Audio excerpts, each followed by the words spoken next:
Nous allons à présent regarder les propriétés du produit de convolution et aussi traiter un exemple. Pour commencer, en fait, on va définir le produit de convolution de deux signaux x et y quelconques avec la formule de la vidéo précédente, même s'il n'y a pas l'une des deux qui est une réponse impulsionnelle. Donc le concept de produit de convolution peut être généralisé en dehors du concept de système causal linéaire et invariant. Donc on appelle x étoile y. Donc si on applique la formule que nous avons découverte précédemment, ça donne somme de moins l'infini à plus l'infini de x de taux, y de t moins taux, d taux. Et nous allons regarder quelques propriétés rapidement parce que, encore une fois, ce n'est pas une liste exhaustive. En particulier, le produit de convolution est distributif par rapport à l'addition. La démonstration est assez simple. C'est directement lié aux propriétés de l'intégrale. Je vous laisse faire cette démonstration. C'est l'idée que si vous prenez une combinaison linéaire de deux signaux ax1 plus bx2 et que vous convoluez cette combinaison par y, vous obtenez a fois x1 convolué avec y plus b fois x2 convolué avec y. La démonstration est faite en deux lignes. La démonstration suivante, ça va être la commutativité. C'est l'idée que vous pouvez calculer dans l'ordre le plus simple. Donc x convolué avec y est égal à y convolué avec x. Et ça va être précieux. Vous allez voir dans les deux, trois exemples que nous allons traiter ensemble qu'on va utiliser la commutativité. Alors l'idée, c'est d'écrire y convolué avec x, c'est y de taux fois x de t moins taux des taux. On pose u égale t moins taux. Du coup, le produit de convolution devient somme de x de u, puisque t moins taux, ça devient égal à u, fois y de taux, c'est évidemment, pardon, t moins u. Et certes, du est égal à moins d taux, mais il y a aussi le retournement des bornes. Donc le moins du u, du égale moins d taux est compensé par celui du retournement des bornes. Et finalement, on tombe sur l'expression de x de t convolue avec y. Nous allons tout de suite traiter un exemple. Et nous allons, exemple dans lequel nous allons utiliser cette commutativité, même si ce n'est pas indispensable. On va revenir sur notre cellule RC, parce que c'est un objet a priori que nous sommes nombreux à connaître. Donc ici, l'idée, c'est que on va, comme tout à l'heure, définir X comme étant l'entrée qu'on applique sur la cellule, et Y, c'est la sortie, définie comme étant la tension qu'on récupère sur le condensateur. Et là, on applique grand E fois grand H de t. Alors grand H, cette fois-ci, c'est la fonction de Heaviside.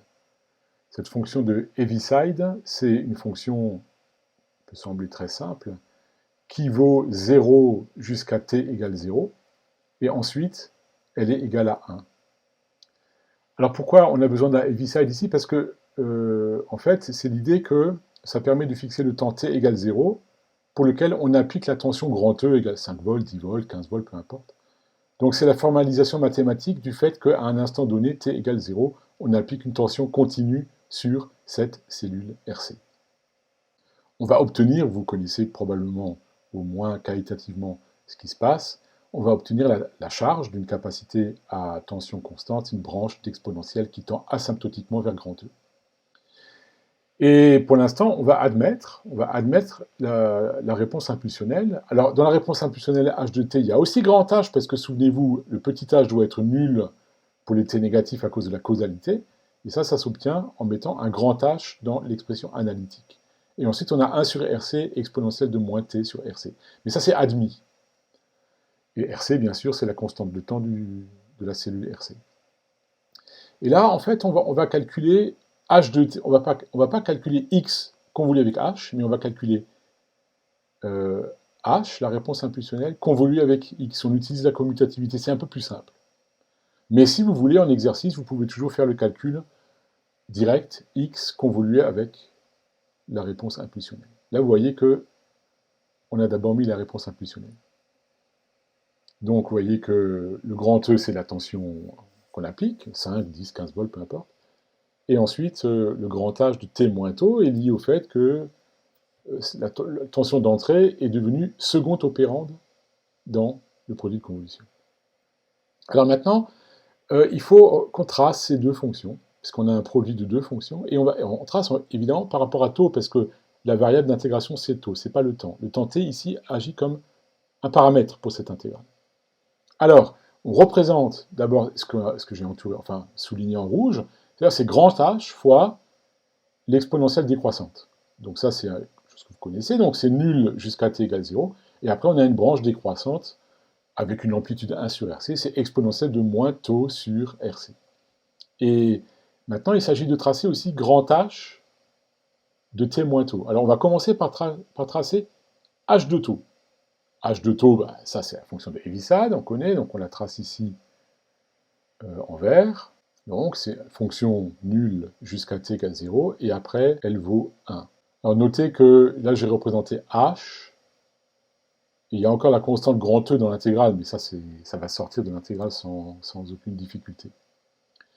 Maintenant vous voyez que le taux devient moins taux, donc il faut retourner, il faut faire une symétrie par rapport à l'axe vertical pour passer de H de taux à H de moins taux. Là, on a H de moins taux. H de moins taux. Et ensuite, pour passer de H de moins taux à H de t moins taux, il faut encore translater. Et c'est ce que nous dessinons a priori maintenant, maintenant, en bleu. Vous voyez que pour obtenir H de t moins taux, on est passé par l'intermédiaire H de moins taux qui correspond à la symétrie par rapport à l'axe des ordonnées, et ensuite on translate de t pour obtenir H de t moins taux. Et sur ce dernier graphique, je remets la courbe en rouge, puisque la courbe en bleu multiplie la courbe en rouge, et donc les avoir sur le même schéma, ça va aider à la compréhension, notamment pour maintenant regarder comment évoluent les bornes d'intégration, qui a priori sont compris entre moins l'infini et plus l'infini. Alors regardez ici, il est clair que c'est la courbe en rouge qui rabote la borne inférieure, puisque la courbe en rouge est nulle jusqu'à t égale 0. Donc en fait, on va démarrer à 0. Et la courbe en bleu, elle s'annule au-delà de t. Donc la borne supérieure devient t. Vous voyez, vos bornes ont été ratatinées entre 0 et t. Les grands H valent 1 quand ils sont non nuls, donc il reste, le grand E est sorti de l'intégrale, il reste 1 sur RC exponentielle de moins taux sur RC. Et maintenant, il n'y a plus qu'à intégrer ça. La primitive, elle est triviale. Donc c'est variation de moins taux sur RC. Vous voyez qu'il y a un moins dans la primitive, donc je vais aussi retourner les bornes. Donc le 0 passe en haut, le t passe en bas, et j'ai encore oublié le grand E qui était déjà sorti de l'intégrale. Donc ça donne finalement grand E que multiplie exponentielle de 0 égale 1 moins exponentielle de moins t sur RC. Et là, vous avez la charge de la capacité à tension constante que vous avez déjà vu par ailleurs dans d'autres enseignements. Donc on retrouve, grâce à ce produit de convolution, un résultat qu'on connaissait, qui est celui de la charge de la capacité ou du condensateur à tension constante.